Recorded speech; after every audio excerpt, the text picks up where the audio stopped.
Hello everyone, I'm Alicia Grace and this is a radio show. Thank you so much for tuning in tonight on this decent spring Wednesday. If you're listening to tonight's recording on YouTube, thank you so much for taking time out of your week. Be sure to leave a comment on the video for us. Let us know that you're here. Helps the algorithm, it keeps up the morale, and we're just glad to have you listening whenever you can. And if you're listening live, thank you so much for spending tonight with us. We have a chat going on the Discord with other listeners. So if you want to jump on in, meet other people who are listening to the show, ask questions to our guests, get easy access to links about everything we talk about, that is the place to be. You can find the link on our Linktree/ThisIsPerfectHarmony, and you can also find it in our Instagram bio, on our Facebooks, and we do our best to plaster it everywhere. And I guess all that's left to say is welcome to our guests, Stephen and Jasmine. This is a couple that puts Minneapolis on the map in terms of house music and techno music. Intellephunk is a local group, and they are known, they are known for putting on Communion Sundays, the Great Beyond Music Festival, and numerous underground parties throughout the year. This year, Intellephunk celebrates its 25th anniversary, and tonight we're reflecting on those last 25 years and looking forward to the next 25. Thanks for being here, you guys. Yeah, thanks for having us. Yeah, well, I am so excited to have you all here. I know I've said that like a million times, but it's going to be, I'm really excited to hear about this journey y'all have had over the last, 25 years and still going strong. But first I want to hear a little bit about both of you. What made you fall in love with techno music, and when did y'all meet? Well, I fell in love with techno, really, and electronic dance music when I was like 15, 16-year-olds. So 95, 96. So I'm a little bit younger than when Steve fell in love, because you fell in love when? Well, I started going to parties in 95, but I was listening to like industrial music in the 80s and kind of like, like a lot of electronic stuff that led me kind of to where when techno came, I was like, oh, this is the thing for me. But I definitely, I started going to parties in the end of 95. Mm-hmm. So. Yeah. And then when did we meet? Two-part question. Well, I think we met around 2000. We started dating in 2003. Yeah. And we met probably like 99? 2000? 2001 maybe. Yeah, something like that. Yeah. And then what year does that make Intellephunk having had come around? Intellephunk started in 1998. And has this always been a Minneapolis project, or? Yeah. I moved to Minneapolis in 1993 to go to MCAD, and at that time, my ex-wife, she and I were in high school together in Wisconsin. I came here to go to art school. She came down here shortly after dropping out of UMD, and I dropped out of MCAD. And then, I think it took a couple years just to kind of get stable in the city, really, Mm-hmm. Like the first few months of living in Minneapolis were like great. I lived at MCAD. Everything I did was like downtown, and that's pretty much why I dropped out of school. But then, there's a couple years of kind of getting stable, but also like people would bring up raves and I wasn't sure I wanted to go to one. And then at some point, a friend convinced me to go, and I was like, oh, this is really cool. And then we went to a rave party at the Roy Wilkins Auditorium on the anniversary, or the the New Year's Eve of 95, 96. And I was like, yeah, this is pretty cool. But it still wasn't like the thing, you know.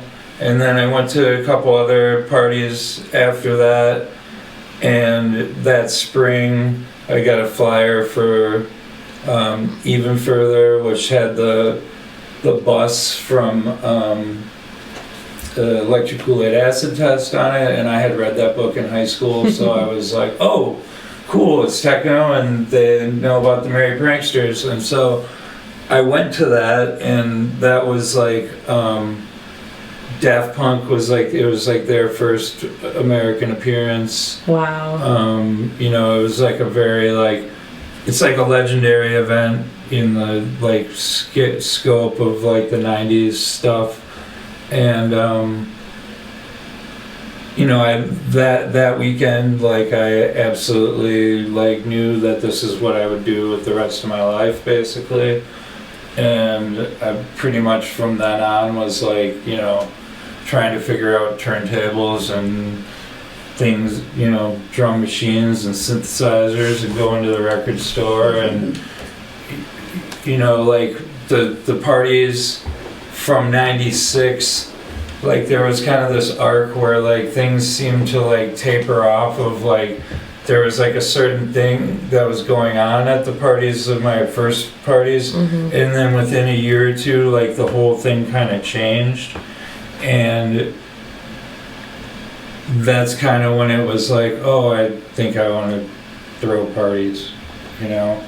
And I had some other friends that were around at the time. They were kind of teaching me to DJ, and we were into like ambient music and like kind of more heady styles of electronic music.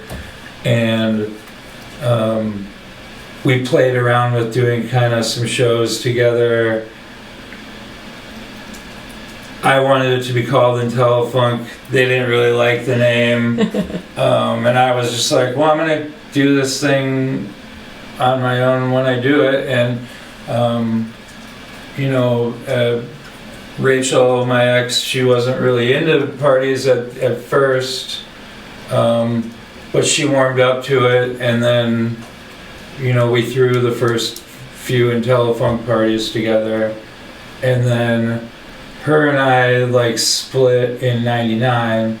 So, you know, like we had done like this weekly event for about a year and a half, and then we joined up with some other promoters and did a really large party called All Mixed Up, where we had Mark Farina and Mushroom Jazz tour. And shortly after that, her and I split up. And then years, it was just kind of me finding myself, you know, doing some parties. Like it took me a minute to kind of build momentum back up to doing a lot of parties again. And about the time that I started really having momentum with it is about when Jasmine and I got together in 2003. Yeah, a project of this magnitude definitely cannot be done alone, and I would assume you have a fairly large team this far along into Intellephunk. Yeah. Can we hear more about that team? There's about 30. Oh my gosh, that is bigger than I thought. Like 20 to 30. I mean, we have like a really great core group of people that are there doing and helping the party for the right reasons, right? And there to create an experience, you know, for the people that are coming to the party the way that they would want to have that experience. It's what we try to, like, you know, always talk about in our team meetings and things like that. And you know, and we work them, and there's not a lot of compensation because, you know, it's a passion project. It's a passion project for sure, but they all understand that, and, you know, we always reiterate, if you're not cool anymore, if you don't want to give your time, you know, but they all want to give their time, they're all very passionate. And we do what we can financially. And we do what we can financially. Like if the party goes great and everything's wonderful, then absolutely it's shared, you know. Everyone does well. Yeah. Yeah, I mean, like since the beginning, there's always been like a peripheral few people that helped to make it happen. You know, like my friends Raj and John, like they were kind of the original like guys that would like help me like sweep up after the party or whatever. And you know, they actually are still around. You know, like we have people that were like the people from all different eras in 25 years. Like, you know, things, life happens, people come and go and stuff. But a lot of people, like, you know, even when we had our gallery exhibit a couple weeks ago, a lot of like the people who've been a part of things at different periods like showed up. Wow. You know, and yeah, that was cool. Even like, you know, 10 years ago, the team was like very, very small, you know? Yeah. And then it started to grow because of the weekly communions in the summer. And then we started doing stuff with, when Even Further came back, the first 2 years we did a stage, and the second 2 years we were partners in the event. And for all practical purposes, the second year we kind of almost, like, we did the workload of it. But like, we had to have a bigger team for that. So our team went from a couple people to about 10 or 12. And then going into the Great Beyond, it's like a whole different thing. And with like Further, like we ran with a lot of like, called like, kind of like volunteers, people who sign up to help or whatever. Yeah, in exchange for a ticket. Felt like it didn't like necessarily work that great, to be honest. So it was like better to have like a few less people, but people who like we work with on a regular basis, and people who know their roles and know they're there to work. Know that, you know. Well, the thing is with the volunteers, they even know that they're there to work, but a lot of times you're teaching them a job that they're going to do for afternoon, or like they've never done it, you know. So it's like we have people that like almost specialize, like, you know, like people who've done a lot of parking, you know, people who've done a lot of gate, you know, like merch, you know, so there's just like people kind of fall into roles, and it's super important, and like I mean, if we could do it without people, we wouldn't want to, you know. It's like this is like the whole point of the whole thing is like doing stuff together, you know. And like Jasmine was saying before, like it's super important to us to like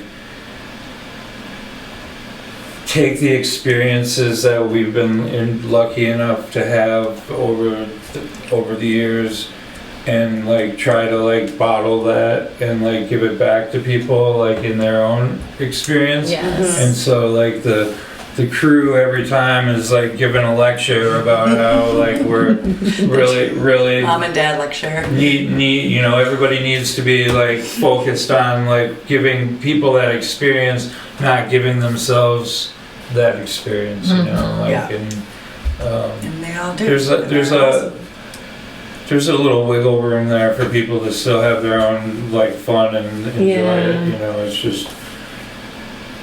Yeah, this definitely isn't something people get into or stay in for the money. It's definitely something we're here for the love of music. Yeah, the love of community. Absolutely.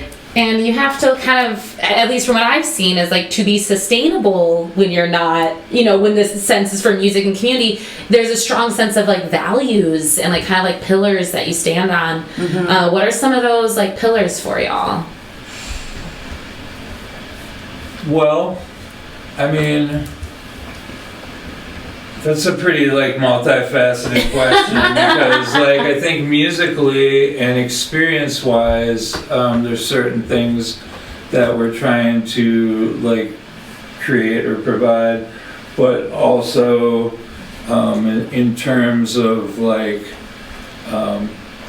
safety and inclusivity and things like that, that's a whole other thing, and it's a super important thing, right? That's why we've made it like part of what we do. But the really important part of that is we never want that to end up like taking away from the like musical experience. We wanted to like enrich the musical experience, right? Yeah. So like a lot of times like a lot of focus gets put on like us for having like had set guidelines and things like that at our events. Like those are just things that we like, that's just responsible and smart and like, you know, human decency really our at the end of beliefs, the day, you know? making sure that people, you know, are included and making sure that people are safe. Like that's just like stuff like I feel like we shouldn't even have to talk about, but in this world we do. Right.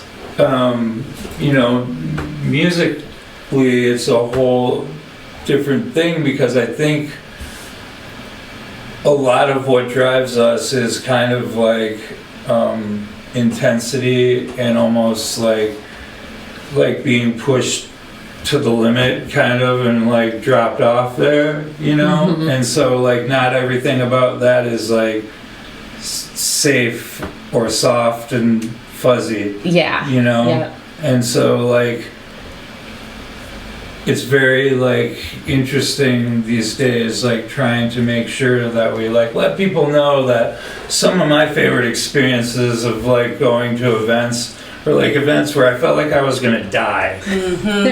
You know, and that's actually in the end the experience that like made it like what I'm like looking for. Right.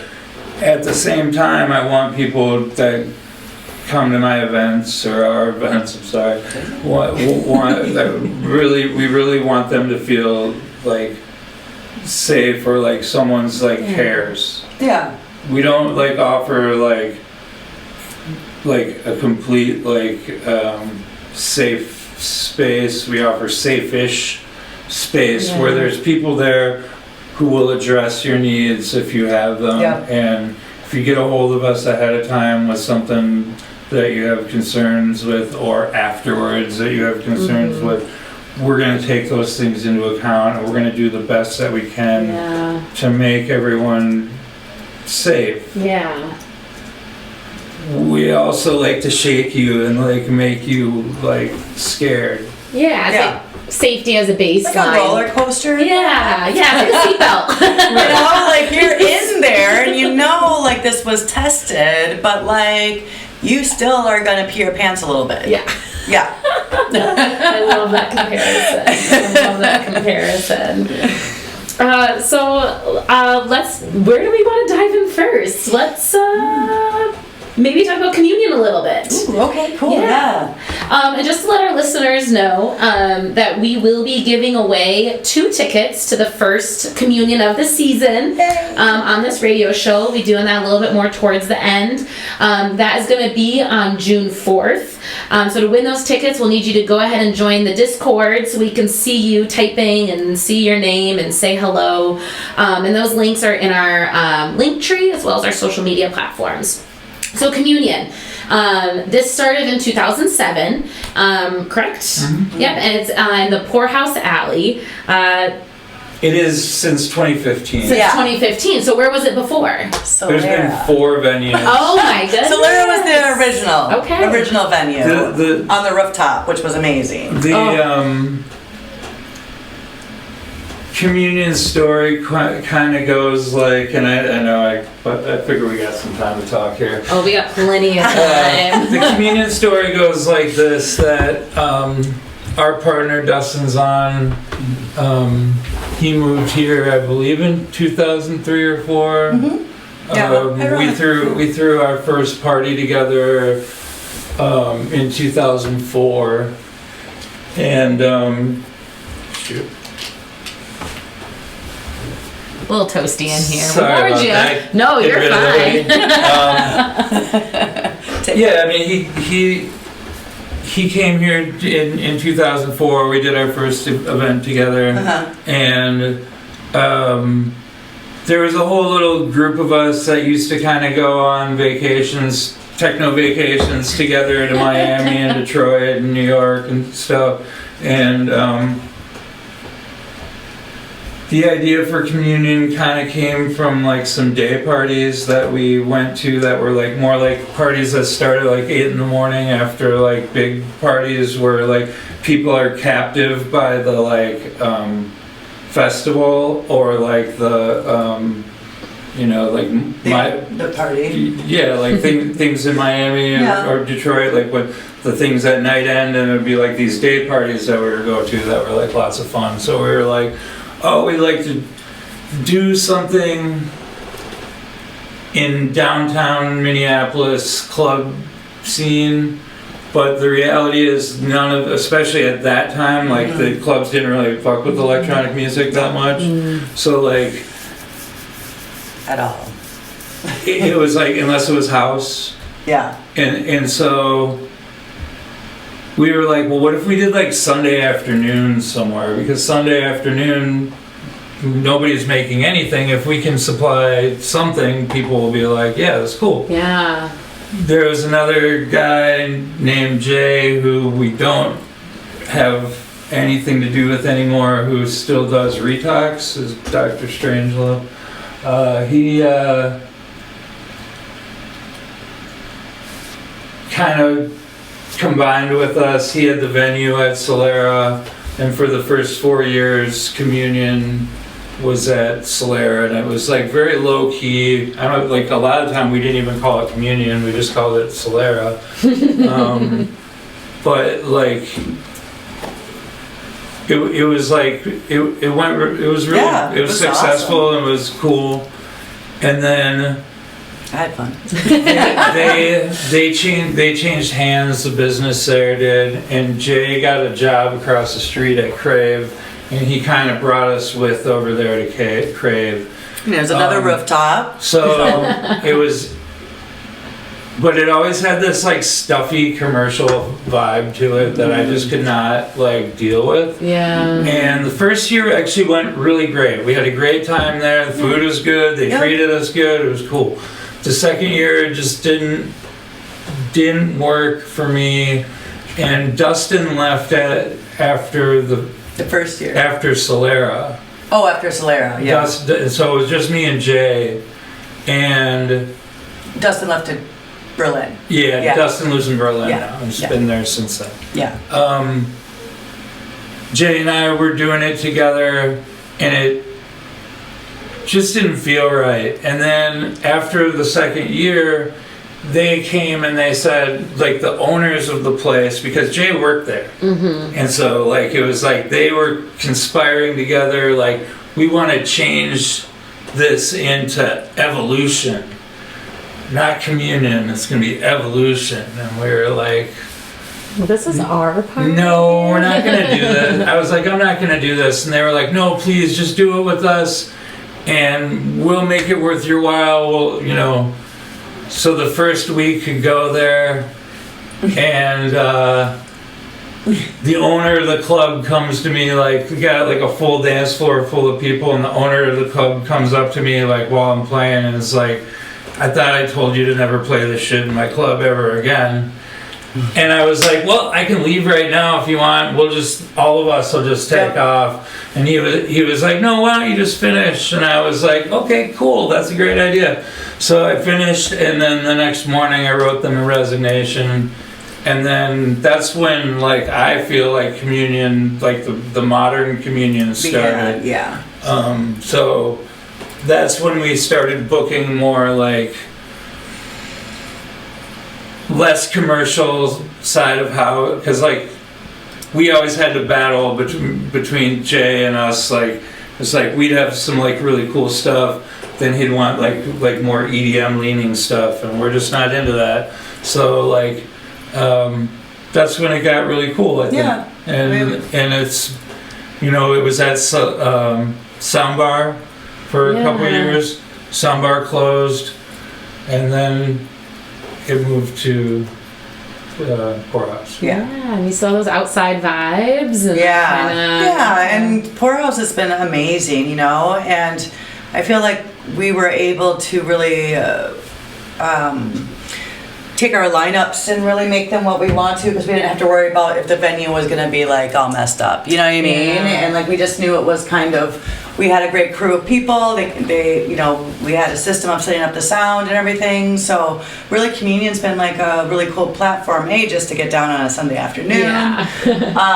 B, you know, I hear a lot of people let us know like, hey, this is like medicine for me. This is my therapy. This is like my everything. If I didn't have this, like, I don't know what would happen, which is always, you know, feeling good. The highest compliment. And then it also gave us a platform to like take some of those new emerging artists and like give them a platform and like have them open communion, you know what I mean, at 4 PM on a Sunday. Like, but that's where they started. Well, And so a lot of them have grown from that too. I also think that it's like a sort of thing with like, it's people take it sort of for granted now, like what are the music that happens at communion is, but at a certain point, like everything, like EDM stuff, or even like what just commercial house music and whatever, like that should never have a hard time doing big stuff ever, right? Because that's like what everyone is into. Like it's like the top 40 of electronic. Yeah. That's not what we do. Yeah. But at a certain point, like that's all the kind of stuff that you could get away with in the club in Minneapolis or whatever. And like now it's not like that. There's like techno nights and house nights and like all these nights like going on all the time. And you know, I just think that like there's a place for all of that, like easy, but you can't, like the stuff that we do, the less commercialized stuff, like it has to be nurtured and you have to like build a fence around it, because the other people like that don't do that stuff, when they see that you have a decent party going on, they want to be a part of it, whether they play the appropriate stuff or not. Like I get like stuff from like people who play music that will never work at communion, like left and right, but they're the same people don't come to the party either. So they don't know what it is that we do. They just know it's a good party and they want to be a part of it. So like you get kind of like told that you're an elitist or a snob or whatever, but at the end of the day, no, we're just doing like art that requires a little bit of like shielding so that it doesn't end up being like everything else. You're going for a certain style, and you're appealing to your audience, not the audience at large, you know? Yeah, absolutely. And it's kind of what I was talking about before too, like what we're looking at with like our rebrand is like we're figuring out who we are, who our audience is, and what they want, and that is what y'all have accomplished. That is what what they have come to hear, you know? Oh, I love that. Yeah, it's an art within itself. Totally, it really is.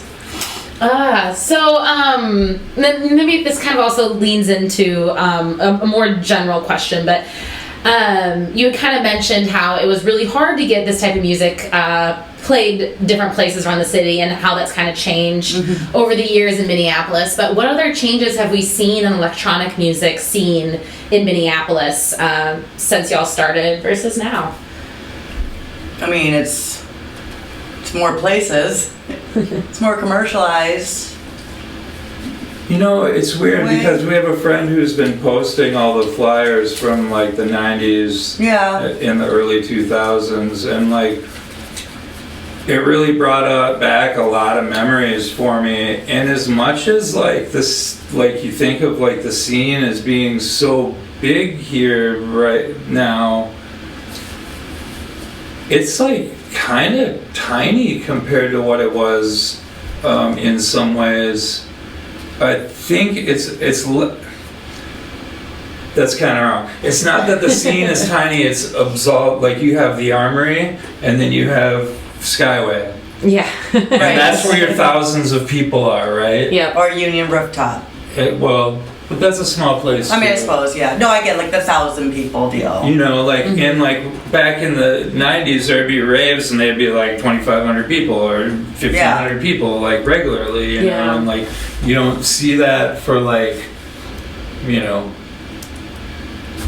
this kind of stuff now. Really, you know, it's like 500-600 people to 300 people, Yeah. 100 people, depending on what the shows are.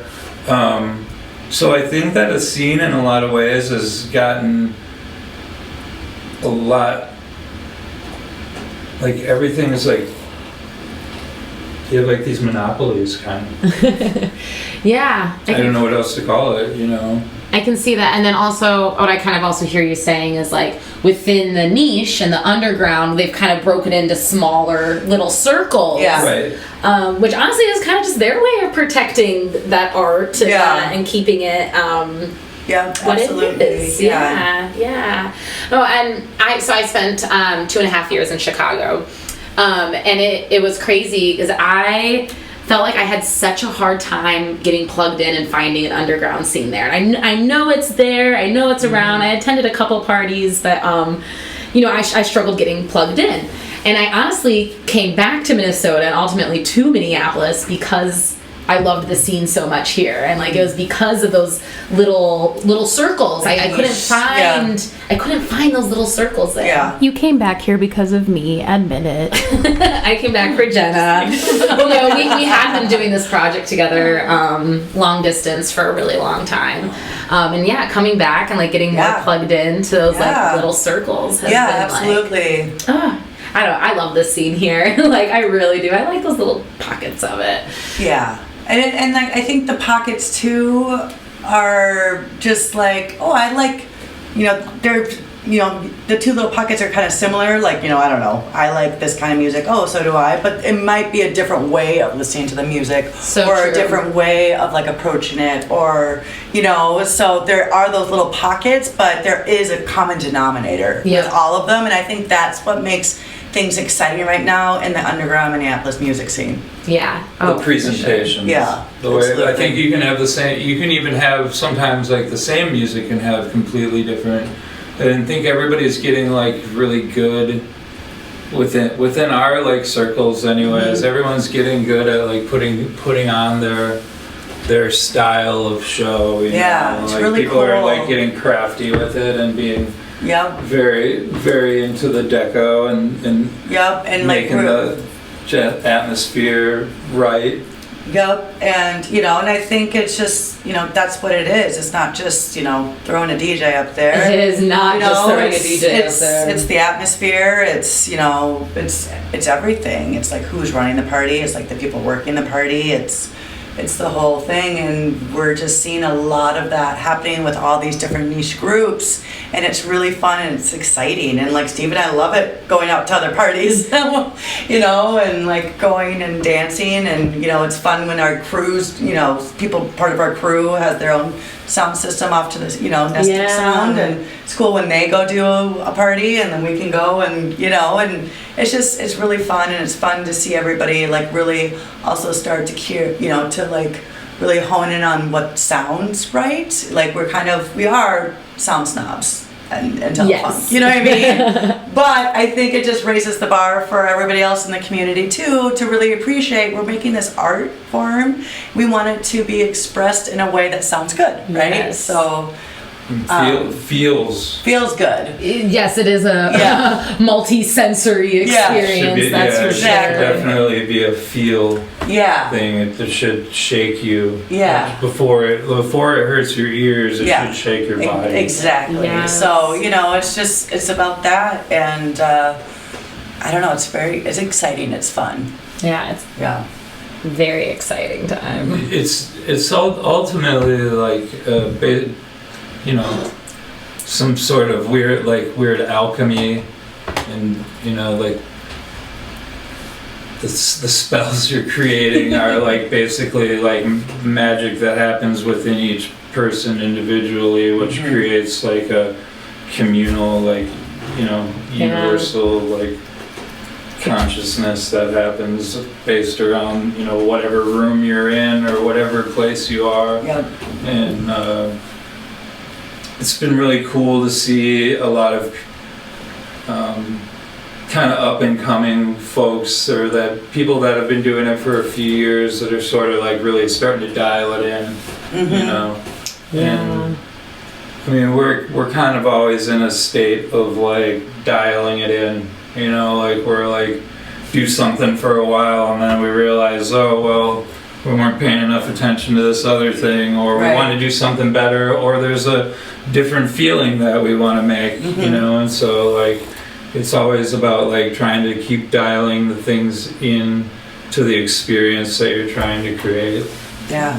You know, to going back to like when Steve was talking about like the early days of Intellephunk and like who kind of like those crew members were, and he's talking about Roger and John, and Roger said this quote that has kind of like been like, and I always mix it up, like I don't know if it's dyslexia or what, but like it's provoking thought and instigating change since 1998, right? So like just what you said right there was like, that's what it is, provoking thought and instigating change. Like, you know, not forgetting our roots, and yeah, it was cool that party in 98, but like, come on, like, let's talk about 2028, right? That's, like how we can move forward. You got a really good point with that, is that we're like definitely not trying to like just sit back on like, ooh, 1998 or 2000 or what, you know.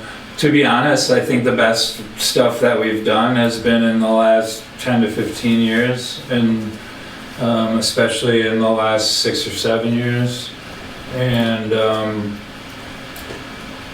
we really, I mean, I'm 48 years old, and like I don't really plan to be like stop doing this to go like have some other, this is just what I do, you know. And so like I don't really want to like ever like have a day where like everything's about the past. Right. Like it's like it's about the moment now, and like what we collect from our past and how we like present it for moving forward in the future. Yeah. And like, you know, there's always like that person who hasn't had that like profound experience on the dance floor yet, and like everyone I think deserves to have that profound experience. And so like there's always going to be work to be done, I guess, you know. And like as I get older, I also realize that like techno music itself will probably become less and less relevant, but like as long as we can keep getting people to come in a room and like do this stuff, like we'll be doing this. Yeah, like 70s. When y'all started doing this, did you see yourself doing it for this long? No. You know, like the thing is I never I had this like when I was in like high school, like you know, like junior high was like all about skateboarding, and like finding skateboarding brought me to art, and art like kind of like gave me this place to be that like didn't make me feel like I wanted to poke my eyes out or whatever. And so through that was reading a lot of books, like Kool-Aid Acid Test, and things about like things who are people who are like doing weird shit with music and stuff like that. And so I had this other friend, Brian, in high school, and we used to kind of like get a strobe light and smoke some pot and like play around with it and put on tunes or whatever, you know. This is the first time I've heard about and like we used to like try to like talk about how we'd have these epic parties and stuff, but we had like 3 friends. Like nobody wanted to hang out with us. Like we were like, this was not, you know, like we lived like in the middle of nowhere, like had, you know. And so like like previous to this, my parents, we lived in Florida on the East Coast, and like there was like got really immersed in music and things. And then when I came back and we lived in northern Wisconsin when I was like the end of high school, like I had like been cut off from like this culture that I was a part of, and I was like out like so like isolated, you know. And like there was a radio station from Minneapolis that was like an alternative radio station that had like really cool radio shows on this guy, DJ Kevin Cole, who actually is like pretty instrumental in the beginning of this scene. And knowing that this was, it was like a beacon for me, you know, and as soon as I could get here, I came here. And, you know, like, I think I kind of did know that I would be doing this for the rest of my life. This is what I was like I was like on a like quest to tunnel vision. He didn't even know he was on. I knew that I like, you know, I was playing a lot of guitar and like playing around with effects on a guitar, and I knew that electronics and like music and like psychedelia were like my like kind of main driving forces. And you know, like until I saw a rave, I just really wasn't like, oh, I'm gonna do this. It was like I knew what I wanted to do. I knew that it included psychedelics, electronics, loud music, lights.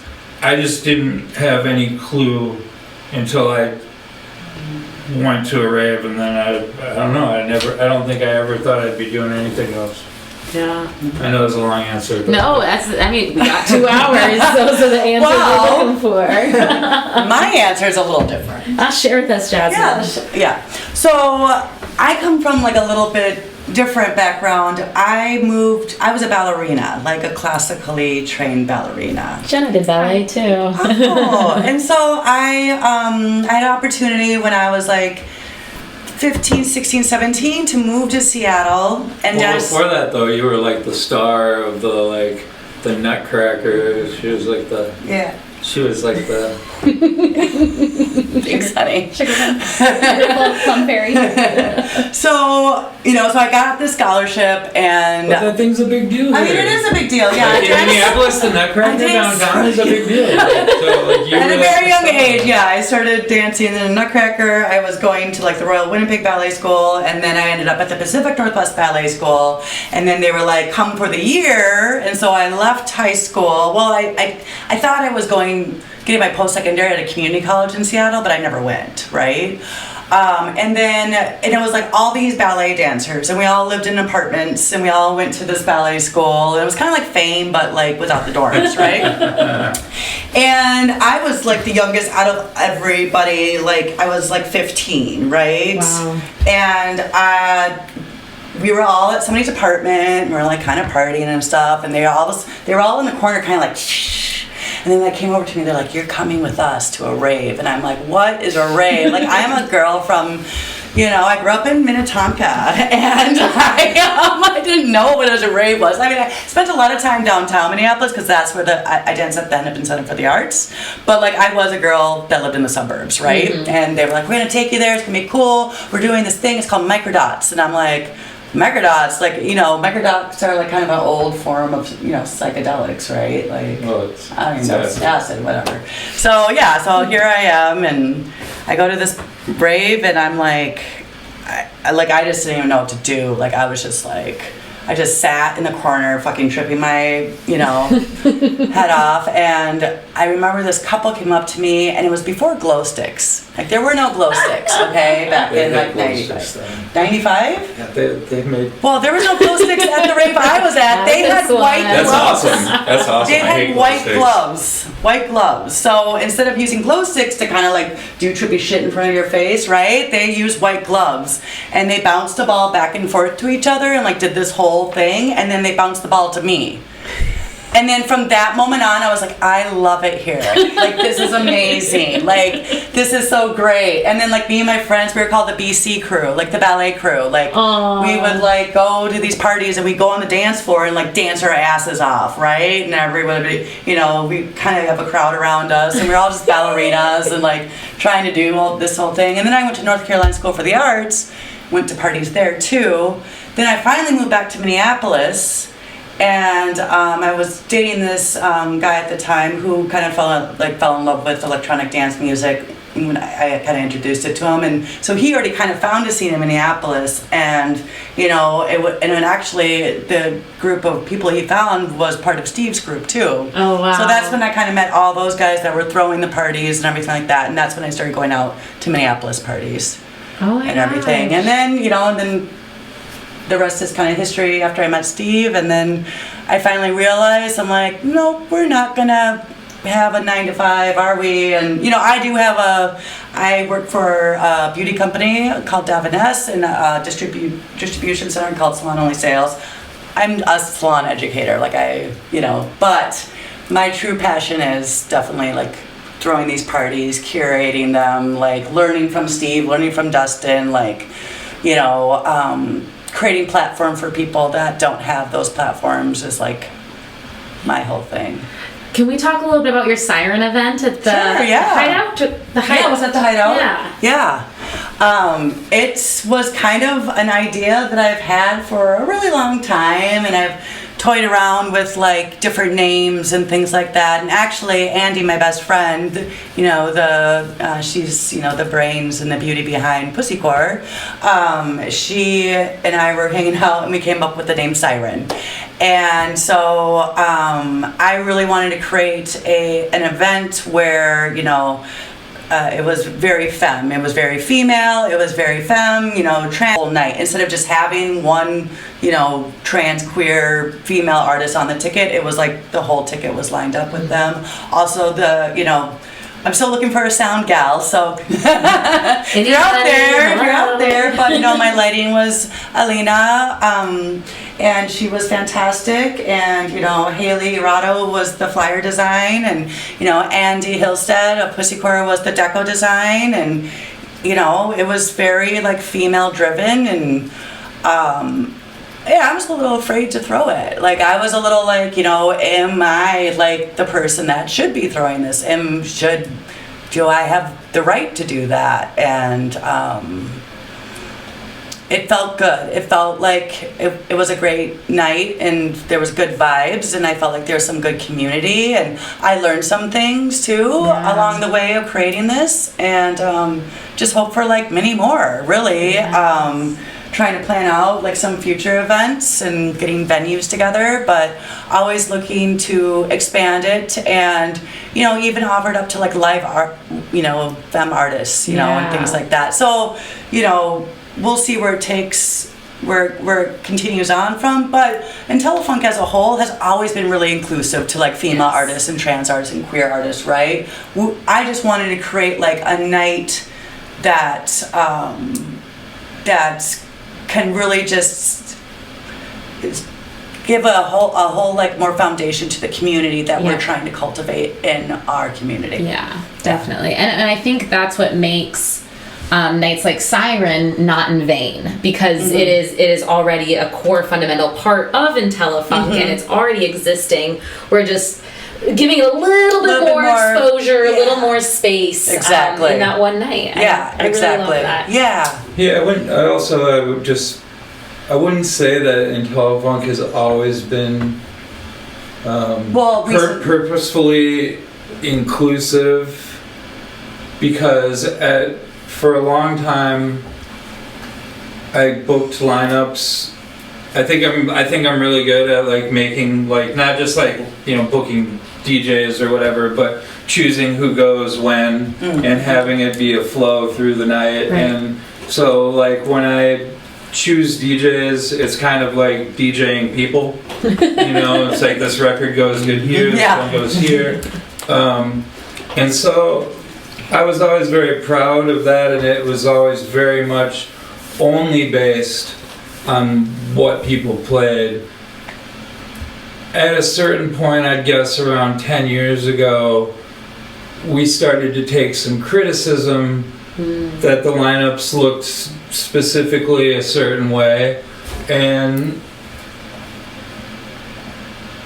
in the beginning I even was like a little bit like defensive, like find me the people that play this music that I like, that fit what you're talking about. and we can do this. And then as soon as I said that, magically these people just started falling from the sky, and I never really had to try very hard. The whole thing, like I said before, it's just kind of like inclusivity is more like human decency. It's like not even something that we should have to have a conversation about. But unfortunately, the world we live in, we absolutely have to address it.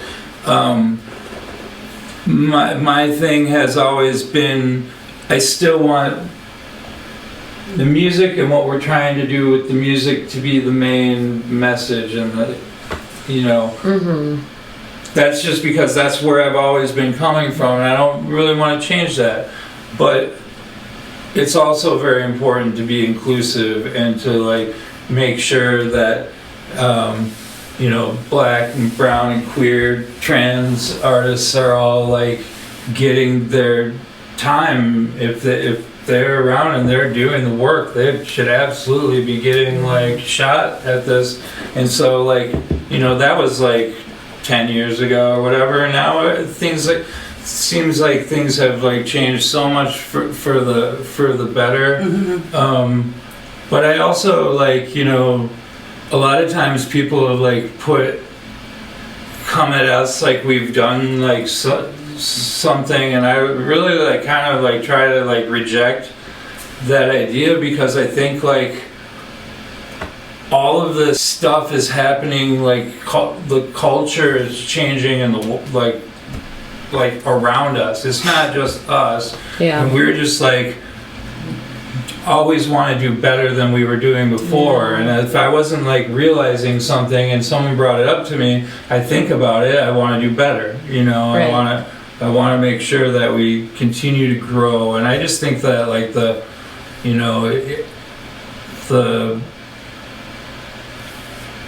community here in Minneapolis has just like grown, it's just somebody fertilized it and it's just grown on its own. We're just like part of it. Like we're not part of it, and we're not driving we're not steering anything here, Thanks for that clarification. I appreciate that, because growth is real, and growth happens when we see and accept and keep going with it. Absolutely. Well, we are at about the halfway point. This might be a good time to play a song. How does that sound? So a lot of people may know you as DJ Centrific. Did I say that correctly? Yeah. Yes. That's like my biggest fear on the radio, is like mispronouncing a name. So you shared with us a track that you released just a couple months ago. Can you tell us a little bit about this song, and I don't know, whatever you share about it. My friend Mike runs a label called Northern Parallels, and he asked if I wanted to do a remix for a release, and this guy named Joshua Kaleja, and he just sent over the parts, and I played around with it and created like the first.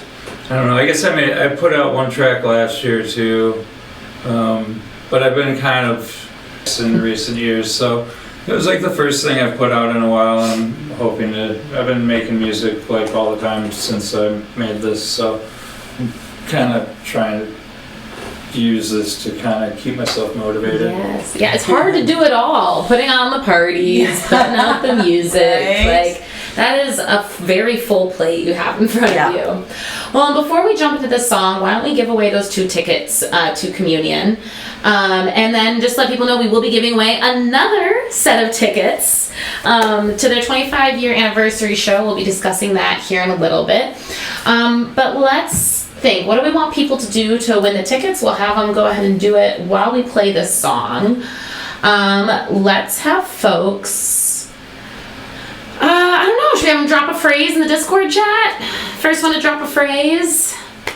You want to come up with a phrase? Oh. Yeah. I mean, I don't know if this is going to be too hardcore. I don't know how, everybody else is on the other side of things here. We'll see. But what was that quote that I said about Intellephunk that our friend Roger... Okay. And that I was always mixing up. Yes, let's see. Let's see if that happens. Yeah, that would be really... That'd be amazing. So let's see. think whoever remembers or knows that quote and can drop it correctly, or the most closely to correctly, yeah. in the Discord chat, will win 2 tickets to the Communion inaugural show, I guess, for this year on June 4th. Let's go ahead and play this song and see who chimes in. And if you're hearing this and maybe you're not signed into the Discord yet, you might still have a chance, because I don't know if our chatters were actually listening. So this will be interesting to find out. You can find linktree.com/thisisperfectharmony. There's a list of icons at the top. Either the last or the first one's Discord. It looks like a little game controller. Click on there, you'll jump into our chat, and let's go.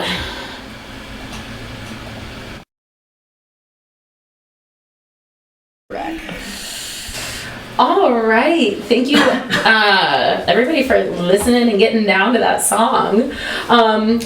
We have a winner in the chat. We got our closest answer from one of our chatters, Esteban. And y'all, I'm just going to say this before I share what they wrote. Our contests are the easiest freaking contests to win every single time. I'm honestly always blown away at people's generosity when they come on the show, and what they give our listeners, because we are a young show. And we kind of have we have a steady following, but it's a small crew. And so I just really want to say that before I share what the winning statement was. Please, y'all, join the Discord chat, get in here, be a part of our community. Esteban has won. The closest to the quote is something about shaking things up. Will y'all share that original quote with us again? It is provoking thought and instigating change. Yes. There we go. Shaking things up. Shaking things up. So, yeah. So, Esteban, we will reach out to you individually, get your full name, and you have 2 tickets to Communion. June 4th. June 4th. Oh, my gosh. Yay, I love contests. And for those of you who are just tuning phones mixed up, I don't know. We'll be giving away 2 more tickets at the end of the show, and this is to the 25 years of Intellephunk party that is happening on April 29th. That is a Friday? Saturday. That is a Saturday. Not this Saturday, but next. Saturday. Thank goodness it's not this weekend, because this weekend is packed full of music in Minneapolis. Yeah. So, whew. I'm trying to avoid as much of it as possible. Really? Oh man, I think I have. I'm gonna go to a show Thursday, Friday, Saturday this weekend, and I am. We just have a lot going on. That's fair. Well, let's dive into the 25-year party. Tell me a little bit about curating this lineup for this event. Well, the thing is with Minneapolis is the kind of town where it's not like people don't want to come play here. But when the agents are booking the tours and stuff like that, these folks that are coming over from Europe, they're mostly doing New York, Miami, LA, San Francisco, maybe Chicago, and it's much harder to get a good Saturday or something. They'll be like, oh, you want to do Wednesday, so. Over the years, we've kind of based our community or the things that we booked around artists that we were working with, local people that are up and comers, and it's always been more about the sound system and how we presented it. So it didn't really matter if it was our friends or people from another country or whatever coming to play for us. And with the Great Beyond, obviously we've been doing this for 25 years, off and on, we get a good opportunity, we book somebody really cool or whatever, and we're excited about it. But with the Great Beyond, it's really kind of brought the things together in a way where we've been able to book people that we've always wanted to book, or just had people reaching out to us to book bigger artists. And so with the 25-year, initially we started out kind of like saying like, well, it's a 25-year, we should get like something we've been dreaming about booking, you know, all this time. Well, none of those things really were working out. Like, it's kind of like if we moved a month one way or the other, Yeah. we could have like some of the artists that we wanted. But at the end of the day, like a lot of that ended up being really like based around like things like from the past, you know, and like things that we're like kind of like trying to like soak up that we've already been a part of in a way, you know. And so when we couldn't do it that way, we decided that like basically choosing 3 artists that are like fresh, up and coming, but also working extremely hard to like make their way, was kind of like the thing to do. And we topped it off with someone who's like one of our like all-time favorites. So opening the night we have Decoder, and Decoder is a kid, he's like, I think it's his birthday at the party. And I think he turns 20. Oh. Wow. So very young kid from Texas. Okay.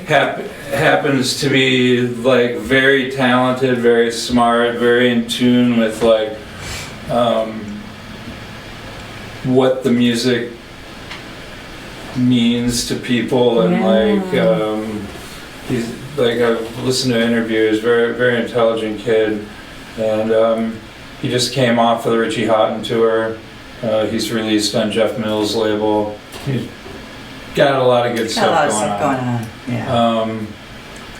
Second DJ is Lindsay Herbert, who's someone who's played for us several times now, kind of starting when... And one of my all-time favorite DJs. Yes. You know, and she was like first times coming to Minneapolis was like in her definitely infancy of her career. You know, she played for us over the pandemic. For the first time for us was the pandemic for Distant Future.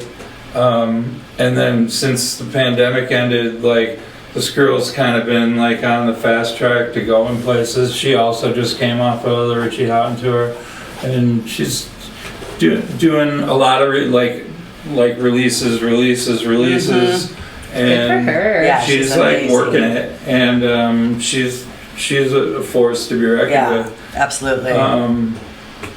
The third guy is another young cat named Holden Federico, and he's from New York, and he does a Instagram account called 90s Techno Redux, and he basically he's like he must spend like $1 million on Bandcamp, or not on Bandcamp, on Discogs, buying everybody's record collections, because he's got all the jams, and he puts them up on Instagram, and like it's like a real fun account to follow if you like 90s techno. What's the account called again? 90s Techno Redo or Redux, you know. Okay. And he also is putting out a lot of great music. He played at the Great Beyond on the second stage last summer, and I only got to catch a little bit of his set, but it was incredible. Yeah. And we wanted this party to be very techno, and we wanted it to have, you know, that new, fresh, modern thing. Up and coming. You know, like there was part of us that wanted like our biggest like favorite techno from the past, but if we couldn't do that, we were like, why live in the past? Let's live in the future. Just like you were saying earlier. And so, and topping it off, the 4 to 6 slot will be Mike Servito, who, if you're not familiar, he's incredible acid house DJ, He's from Detroit, but he lives in New York City. He's part of the Bunker. He's kind of famous for, like a lot of people are really into this event that happens in Detroit the weekend of Movement called No Way Back. It's by a crew called IT, Interdimensional Transmissions, and it's one of the best parties, period, in the United States as far as I'm concerned. And Mike is just known for being that guy. He's just really incredible, like vibes. DJ who he's learned from like the heads in Detroit and came through that and then moved to New York like maybe, I don't know, 10 or 15 years ago, and he's one of the most respected DJs in the world, actually. He's a DJ's DJ, I guess you could say. Yeah. And then our partner Dustin Zahn will be playing the 6 to 8 slot. Yeah. And I'll be wrapping it up 8 to 10. Ooh, exciting. So, yeah. We wanted it to be like multifaceted and represent a lot of different things, but more than anything, we really wanted it to be really techno. Yeah. Because I think that there's a lot of stuff going on in Minneapolis, like that's like kind of adjacent to the techno scene, but there isn't really all that much like just techno going on. Yeah. So we made sure to double down on the techno. Yeah. It's what you specialize in, right. So you might as well. Right. Yeah. And I see the theme for the event is Still Trippin', which is exciting. Yeah. It's still tippin'. Still tippin'. Oh my goodness. Yeah. I know. Like Mike Jones. Okay. Yeah, it's like a Mike Jones deal. So what can people expect from the Deco at this event? Oh, well, I mean...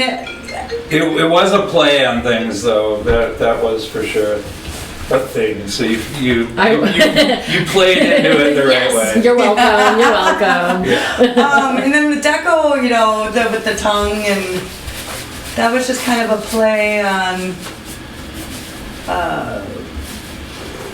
Was that? What's this one? The Deco, like the flyer and everything. Yeah. Right. Well, I mean, play on different things. I guess we don't want to like go. We don't. I guess there's like things people expect from the atmosphere and Deco at our events. Yeah.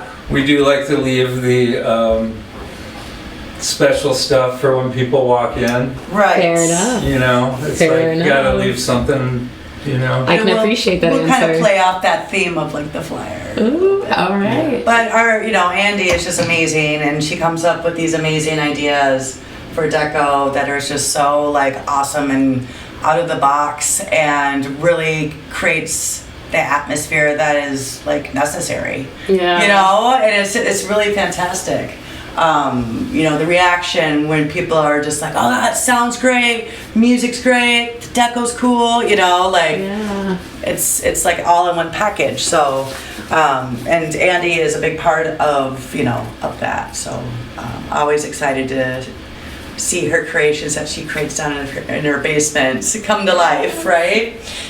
Awesome. Oh yeah, I'm very excited to see the decoration. That is something I've noticed from attending the few of y'all's events that I have. Yeah. But what I think the most about is going to the Great Beyond for the first time. Oh yeah. And that pulling up to that space and how like the atmosphere was. To me, it was comforting, right? Yeah. Because I have lived in Minnesota for a very long time. Yeah. But, coming down that dirt road, yeah. all these soybean fields, right? Walking onto the property and it just kind of being a farm, yeah. right? And then there is just this extra level of something weird is happening here, and it happens. It yeah. is, and there's the space goats, and there was the card paintings up, and there's like really that attention to detail, which really kind of stands out. Some events from others, I think about some of the early festivals Jenna and I went to, and being just so disappointed when they spent the whole budget on the acts. You know, it was just like the most frustrating things. You're like, I'm tripping balls and I got nothing to look at, you know? And, Totally. and so I'm really excited to see what you do for this 25-year anniversary party, and also what you're going to be doing for the Great Beyond, just for the energy and everything there.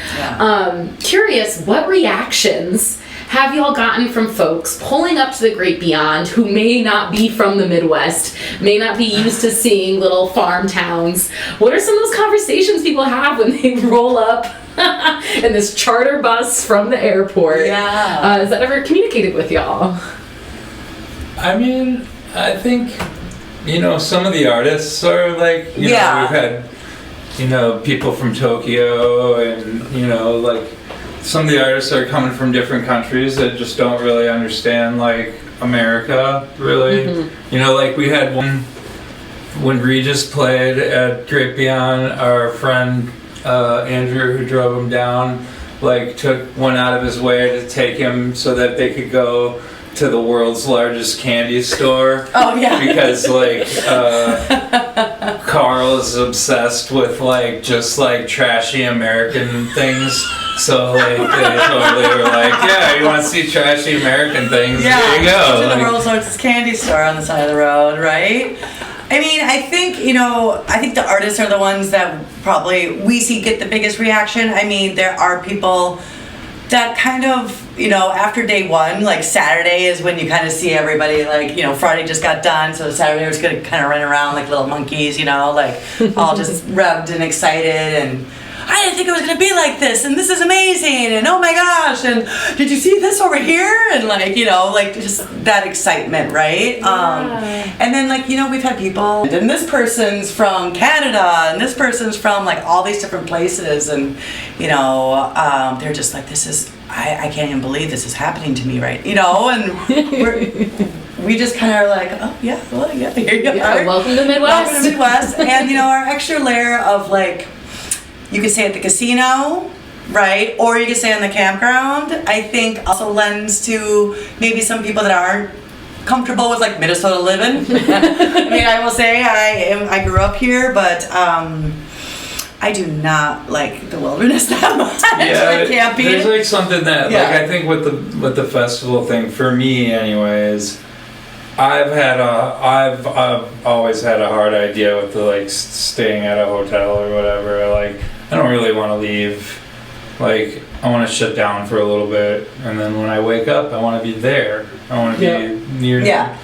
I actually enjoy the thing of, like, going to my tent and, like, falling asleep with the music playing, and then waking up, like, a couple hours later or whatever with completely not enough sleep, but, you know, like, having slept, and, like, the, like, experience of falling to sleep to the music and waking up to it. I don't know, it's like I mean, it's something I've always enjoyed. I've definitely enjoyed that, but there's also something about I'm not saying I'm just telling you how I shower.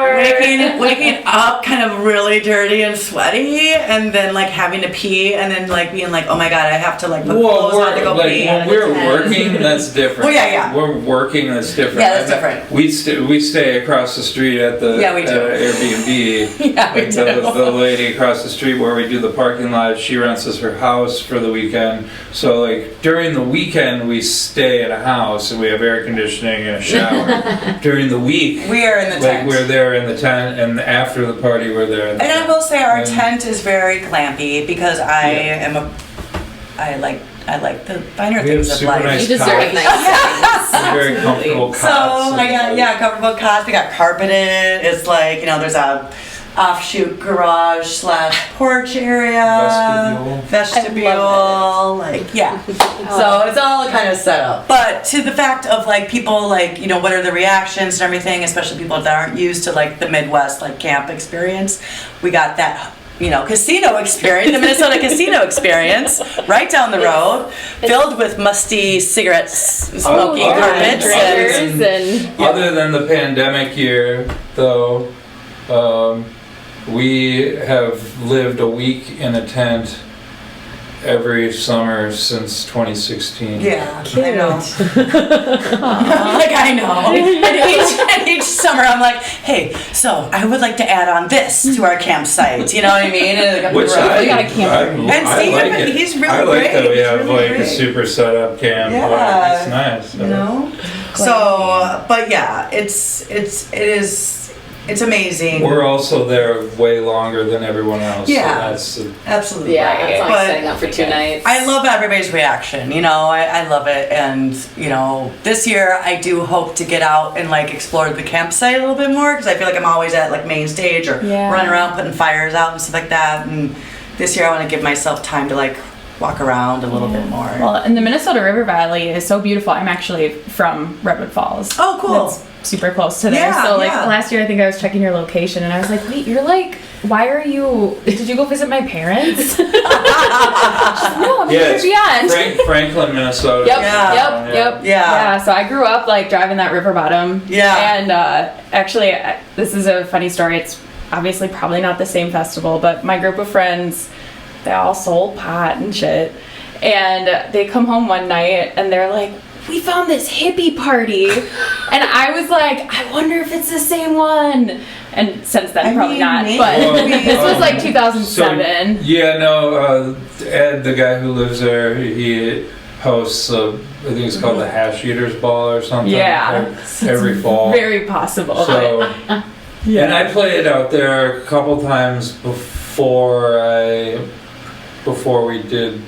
The Great Beyond. Yeah, because I Funny. played for Jungle Love, Mm-hmm. and then I also played for Chilluminati, did one of their parties there too.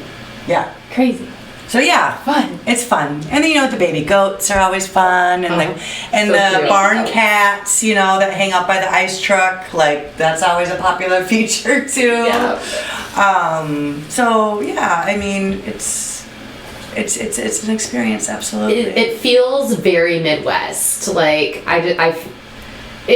it's what I would hope people get and experience that come to Minnesota for Yeah. the first time. Like Yeah, soybean absolutely. fields, barns, like maybe a little bit of humidity. Right, Like, exactly. Yeah. how many years have y'all been doing the Great Beyond? This will be the third. The third year. Okay. Yeah. Year 3 is that's a big deal. Yeah. That's a big deal. I'm excited about it. Yeah, I mean, we're really happy with how things have went. The first 2 years were both very successful.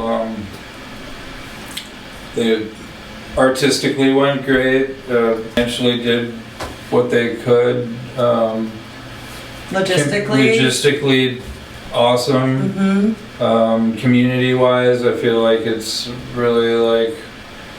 Everybody looks out for everybody at the Great Beyond. Oh yeah. You know, Oh, right yeah. away, like you become friends with your like tent neighbor. You know, Yeah. That's one thing I have noticed too. Is that, and also what I'm really proud of too with the Great Beyond, with the community aspect, we hardly have to pick up anything. Yeah. Like there is definitely like that community sense of like clean up after yourself. Like, you know, we try to give out garbage bags and things like that. But I remember this year, I went up to the front and they're like, we haven't been giving out a lot of garbage bags. And I'm like, why not? You know, I'm like kind of getting, they're like, everybody has their own. And I'm like, oh, that's amazing, right? And so that to me really like shows that like everybody's taking care of themselves. Yes.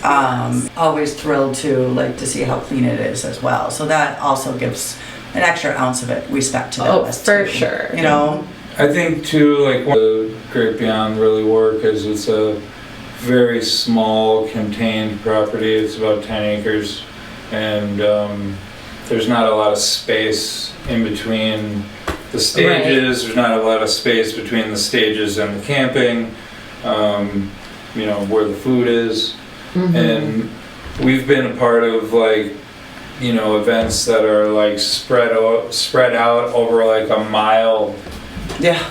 Yeah. You know, for maybe about twice the amount of people that we had at Great Beyond. Yeah. So like, you know, like I think we could probably fit even more people than we already do at Great Beyond. So if you imagine like that big of a space with like only twice the people. You know, it's like there's so much like room to spread out that like it never feels like together, other than those couple hours when everybody meets up at the stage for Saturday night or Friday night or whatever.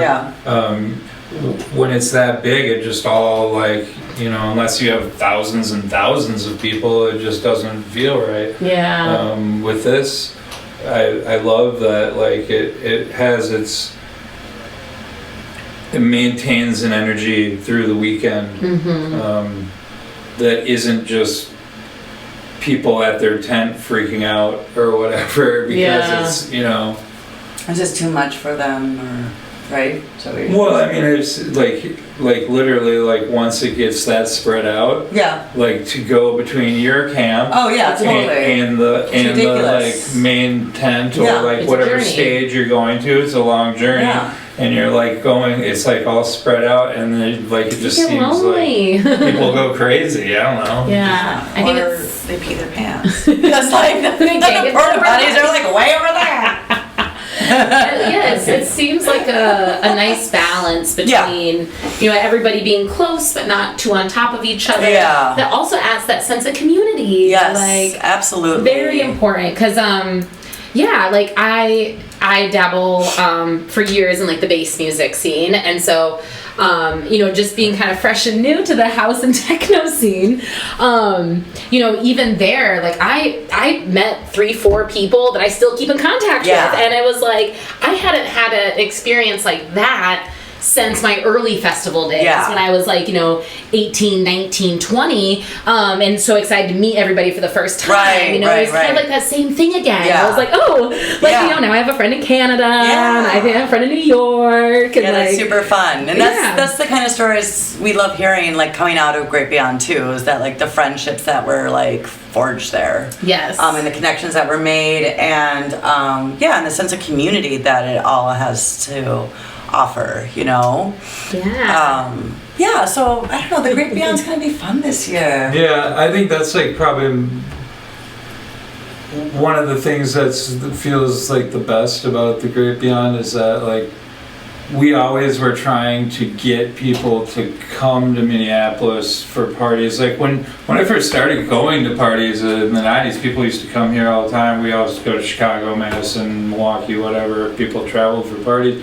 And then that kind of stopped. Like that's kind of part of what I was saying. When things changed, it felt like, okay, now only people from Minneapolis come to Minneapolis parties. That's kind of like what the main feeling that changed for me, I felt like around 98.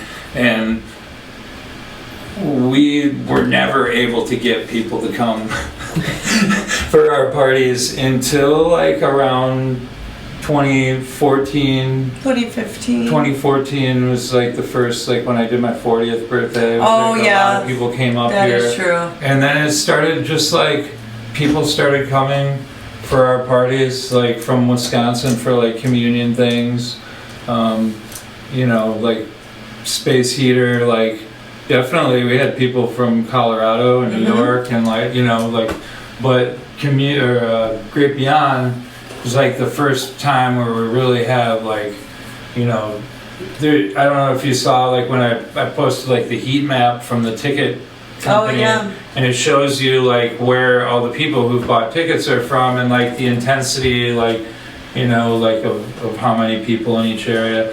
Obviously Minneapolis is the most. Chicago is like pretty going off.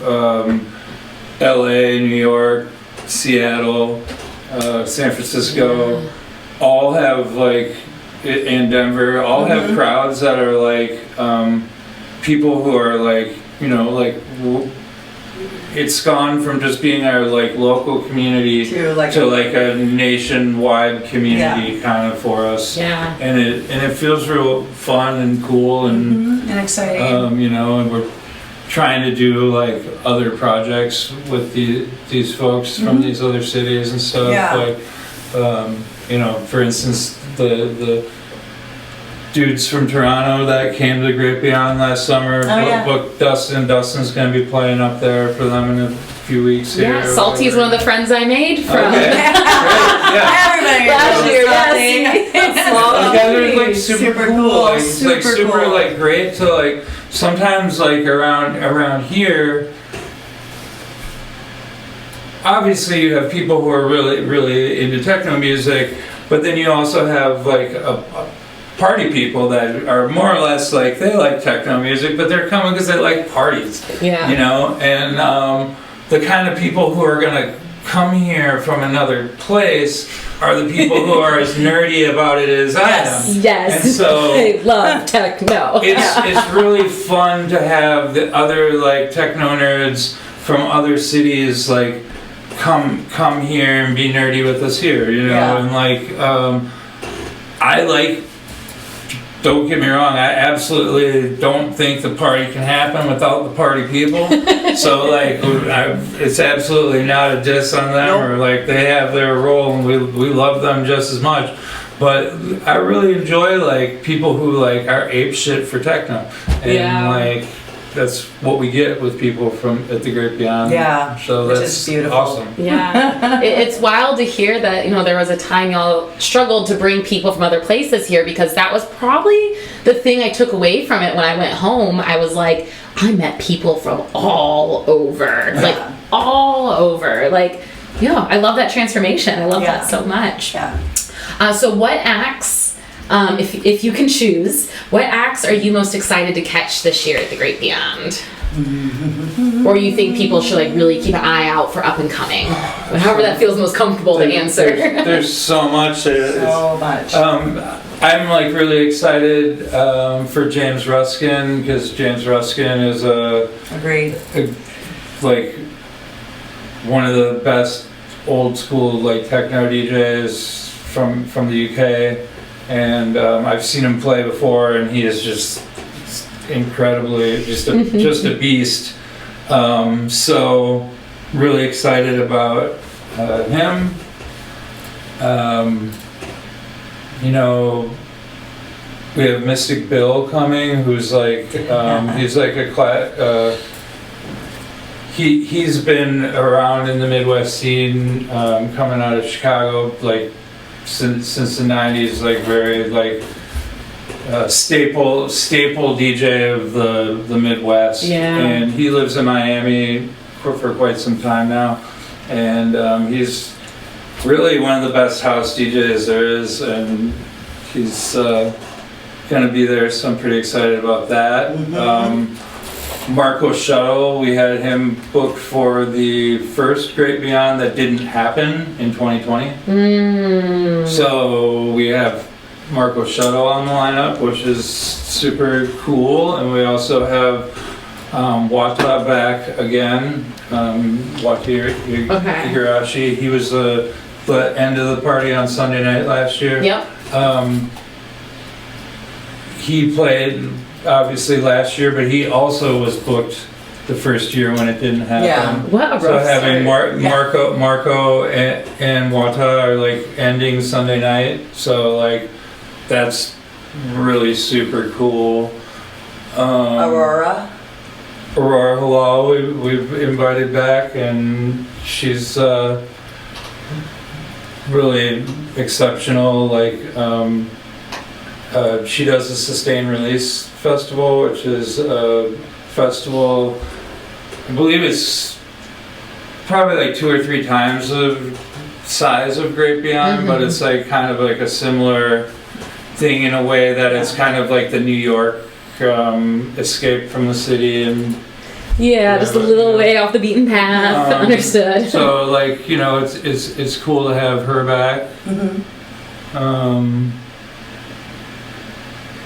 Kangding Ray, he makes some really cool music. DJ Minx, who's like DJ Minx. Staple.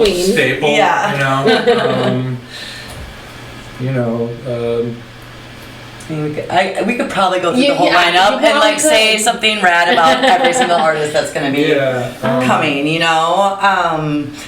and it's just like it's like these people and these artists, you know, for me especially, I just feel like, gosh, these are like the people I listen to, the people like I'm like. Then when they're like, you're like right there, and you're like, would you like some rice and chicken? Like, you know, like in hospitality, and like I give them little like gift bags, you know, and stuff. And like I remember when I was giving Regis his, like that was the most nervous I was. I was like, oh my god, do you like my gift bag? It was like a gift bag that me and Andy like made, and we like screen printed like Intellephunk and Great Beyond logos on it, and then there was like Tums and Pepto-Bismol and aspirin and like stickers in there, and like, you know, all sorts of different things, and a joint, and you know, just what you need to get through, what you need, and everything. And I was giving them out to all the artists, and it was fun because I got, you know, really like meet some of them for the first time, like face to face. Yeah. But yeah, that Regis was the one that I was like, oh my gosh. Oh, but then everybody, I mean, even when I see Lindsay, and I've seen Lindsay many times, Lindsay Herbert, and everything. She's such a wonderful, beautiful person, you know. I still am like, I always fangirl her. I'm like, hi Jasmine. You know, like I just act like stupid, like, sometimes I just get so nervous. And then, or I get so nervous I just start, you know, puking like thoughts that probably should be well, you gotta still get excited about this stuff. Yeah, and that's what you exactly. You know, and I do sometimes try to play it cool, like, whatever. Like, you're screaming in your head. Yeah, screaming in my head, right? If I ever meet Grizz. Yeah, right. An hour before. That's kind of a revelation that I know I had mentioned this earlier, but a revelation Jen and I are kind of having with our brand is we're just kind of like, we're done trying to play it cool. Yeah. If we're excited about interviewing somebody, we're gonna tell them and we're gonna act like it, because like what are we trying to prove? Yeah. Like that we're like in? Like we're already in, we're having this conversation, like we're so stoked about it, because we wouldn't be doing this and y'all wouldn't be putting on events if you weren't passionate about it. Exactly. Yeah. So it's definitely like a little bit of, you know, I try to keep it cool because I do have two cool partners. Yeah, you know? it's Zahn and kind Steve of are definitely different like poker too, face. like when you pick up DJs from the airport kind of thing, or that's like what's going on, because they're traveling, they're like, maybe had a great night last night, maybe had a shit night last night, maybe they're going through something in their life, maybe they're just in a good mood, maybe they're like really easy to get along with all the time, you know, you like really never know, and you kind of have to like let them have their space and just kind of fill in around it once you kind of vibe with it, you know, and so it's a little different. Because you gotta remember, and they're human. You gotta have like an excitement, like to interview people, you know. Yeah, there is a like play it cool factor, but then there's like definitely times like, you know, after I handed Regis like the bag, I was like, I like ran into like the little kitchen area and like was like, or like when we booked Kevin Key at at Even Further, I mean, and like Kevin Key is like the main programming guy from the band Skinny Puppy. Okay. You know, the industrial band Skinny Puppy. It's like a very famous like industrial band from the 80s. And we booked Kevin to do a DJ set at Even Further. And you know, like my 8th grade girlfriend like introduced me to Skinny Puppy, you know. So it's like I've been a Skinny Puppy fan for your entire conscious life, my whole life. And like we were like sitting there, like me and my other friend, we're just like, that's Kevin Key. And at your event, that's him, like right there. Yeah. We just gave him weed. Yeah, there was definitely, that was like, definitely. So it's like rare that I'm like super fanboy, but it happened. That was the first time I actually saw a lot of fanboys. Like these two guys like did like, I'm not worthy, we're not worthy, like the, you know. We are worms. Yeah, we're junk, we're trash, whatever they said. But yeah, you know, so yeah, there is that exciting factor, and then of Great Beyond. And I think that helps you keep level too when you're like dealing with other factors. I think too, the other thing though is that like what's happened for me in like the last 15 or so years, it went from having like kind of heroes that you put up on the shelf, you know what I mean, to having like heroes that are my friends and like the people, like the community and the music that we are involved in is like, to me, the most exciting music that I've ever like been a part of or like been a fan of, but it's made by a lot of people I know and friends with, and you know, there's still people that I don't, and they're still like, you know, godlike or whatever in some way, but at the same time kind of not, and that's kind of why I fell into or stuck with this music. I think is kind of like the DIY aspects of it. It's like you know, it's somewhere between like a DIY punk kind of thing and like, you know, a dysfunctional business or something, you know. It's like we keep it together just enough so that it's like generating funds to buy speakers and do other things, and you know, but it's not, you know, this is like, it's a manageable like kind of like life that keeps us surrounded by art and keeps us like pushing away from the status quo and from like you know, I like was never gonna be like, you know, normal 9-to-5 person or whatever, and somehow I've actually pulled that off. So yeah, you have pulled that off.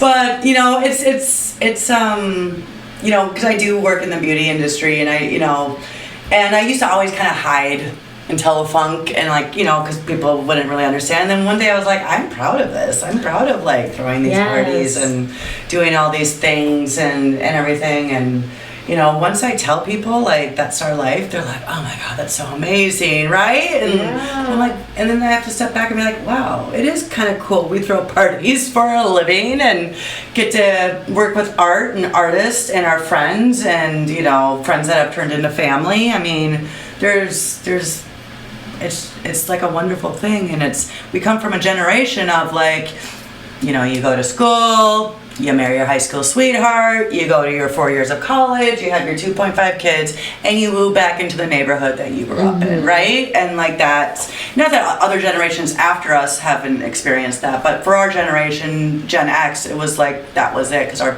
parents were boomers, right? And so, you know, we're definitely like those people that have always kind of still been in the party or having the parties, you know what I mean? And we've had friends that have definitely been there with us in the past, and then they went back and they decided this is not for me and I want to go live my life somewhere else, and they come around and they're like, wow, I don't recognize anybody here.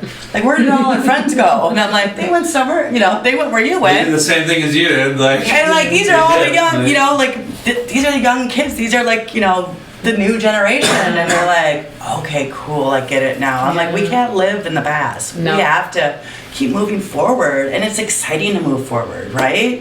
Because then exciting things happen, like Siren, The Great Beyond, you know what I mean? 25 year, like all sorts of different projects that we want to conquer. We're not done yet. We feel like we've just begun, so yes, it's exciting. I love the focus on the future and the focus on what's to come and the openness to, new people coming in and experiencing it. Yeah, like, yeah, absolutely. I mean, at its root, that's like techno. Yeah. You know, even more than what it's become with like the ritual of like, you know, loud speakers and psychedelics and things like this or whatever. Like, in reality, like techno music is like futurism, you know. Yeah. I mean, and frankly, it started as black futurism, you know. So, you know, we're just like grateful to be a part of the whole thing, you know. It's like a constantly evolving. Yeah. Well, we have about 10 minutes left of the show, and I really would like to use this time to hear about some other projects that y'all are excited about. Any local acts or promoters or anything you want to make sure that, you know, get that moment in the limelight that our audience would like to hear about? Well, I mean, yes. We should also mention, for anybody going to Detroit, we're doing a Great Beyond pre-party in Detroit called Metaphysica. It's our second year doing it. The Leland City Club with our friends from Blank Code, which is a staple Detroit promoter. It happens on Friday, May 26th. So it's not only a pre-party for the Great Beyond, but it's actually an official pre-party of movement. Nice. So we'll be doing that. But yeah, I mean, Minneapolis is like doing really great right now. Yeah. So many cool nights. I mean, you know, like we work a lot closely to Kajunga.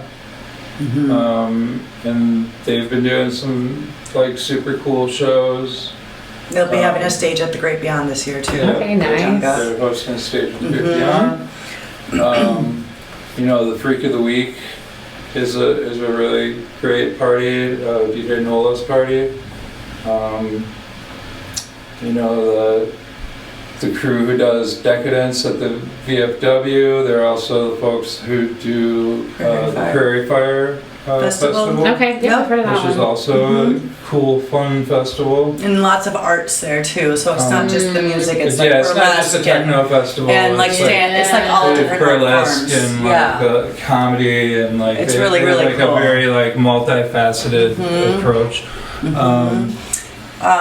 We have part of our crew, they have kind of a sound system on the side, Nestic Sound, and they throw also parties called Let's Be Real. Okay. That are really fun too. I mean, Red Sea right now, that venue is kind of blowing up with electronic dance music. It's kind of the venue that a lot of, you know, the owners really embracing the scene right now. And so there's lots of shows going on there. Yasmina and Unbothered. I think their events are like the most black-centered techno events that we've had in Minneapolis, Hell yeah. which is like super cool to see. There's Majordo, Acme. Acme is like killing it. To be honest, like Acme is like really like been just holding it down since the end of the pandemic, really. Like especially on the booking ends of things, like, you know, like Being very consistent. very consistent, but also bringing like stuff that's like very relevant, you know. Yeah. And even not even relevant, but will be, right? Yeah. So, like stuff that like Set forward thinking stuff, and combined with you know, all their shows are like art show too. So, you know, what Acme has done has been really cool.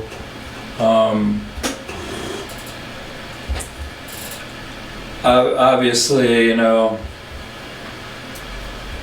there's things that have been going on for a long time, like House Proud, that are like staple events in the city. You know, like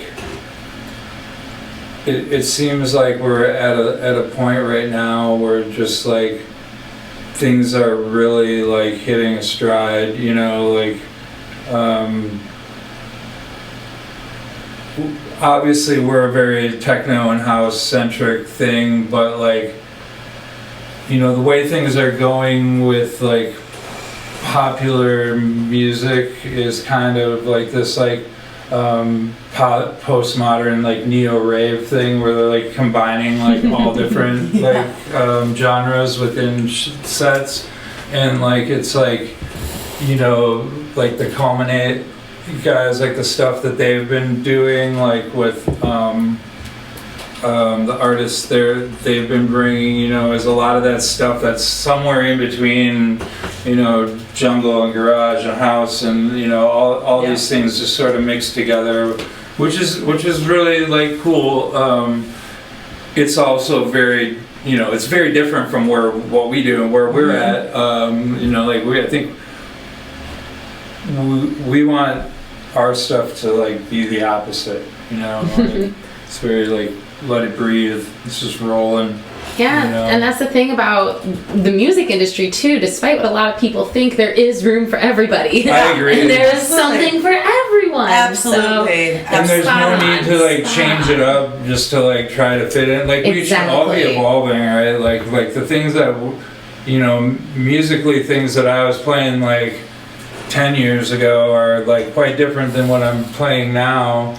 But at the same time, it's not at all. Yeah. In fact, I'll still play a lot of the same stuff. Yeah. But I might be like playing it differently or like, Yep. you know, just Stretching in a different way. evolving Yeah. with it, you know. Yeah, when it hits, it hits. Yeah. Well, any final thoughts or sentiments y'all want to share with our listeners?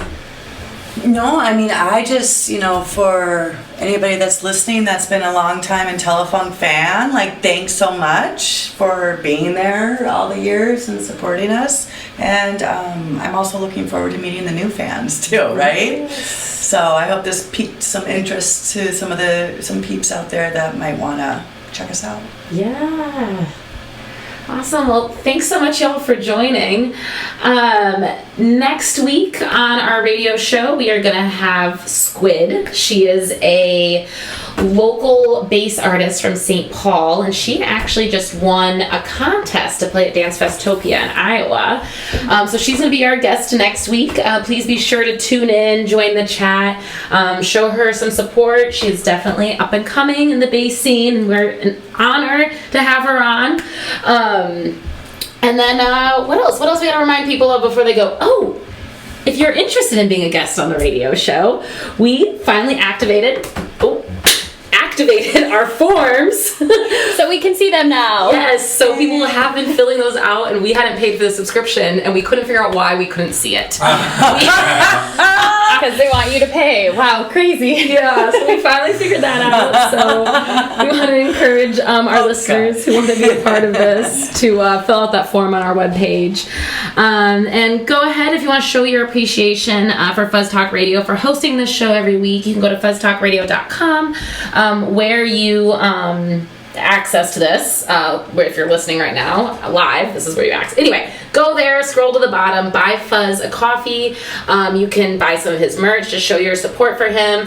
He does this all for free. He just has us here because he loves radio. And then, yeah, if you want to show some support to us, we have a donate button on our webpage on the right side.